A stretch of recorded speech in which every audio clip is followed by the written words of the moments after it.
നീതിക്ക് വേണ്ടിയുള്ള ഞങ്ങളുടെ സമരയാത്ര 11ാം വർഷത്തിലേക്ക്.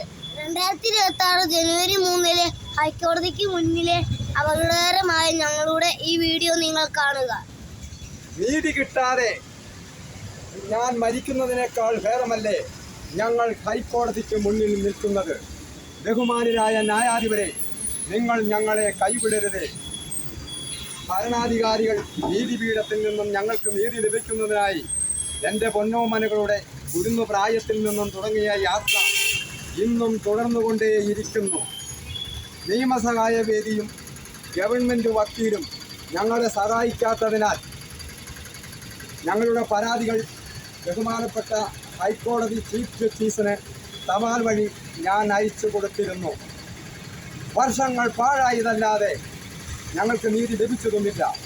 നിങ്ങൾ ഭരണഘടന നിയന്ത്രിക്കുന്ന രാഷ്ട്രത്തിൽ പ്രവർത്തിക്കുമ്പോൾ ഞാൻ പ്രപഞ്ച നിയമ സത്യങ്ങളെയും അടിസ്ഥാനമാക്കി പ്രവർത്തിക്കുന്നു.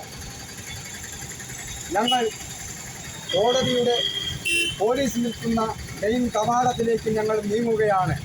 ഈ അവസ്ഥയിൽ ഞങ്ങൾക്ക് എന്തെങ്കിലും സംഭവിച്ചാൽ ഭരണാധികാരികളും നീതിപീഠവും മാത്രമാണ് ഉത്തരവാദികൾ. ഞങ്ങളെക്കുറിച്ച് അറിയണമെന്നുള്ളവർ സ്നേഹാലയ സ്വാമിനാഥൻ ഫേസ്ബുക്ക്, യൂട്യൂബ് നിങ്ങൾ കാണുക. നിങ്ങൾ ഈ വീഡിയോ ഷെയർ ചെയ്യുക. പ്രപഞ്ചം നിറഞ്ഞ സ്നേഹത്തോടെ സ്നേഹാലയ സ്വാമിനാഥൻ.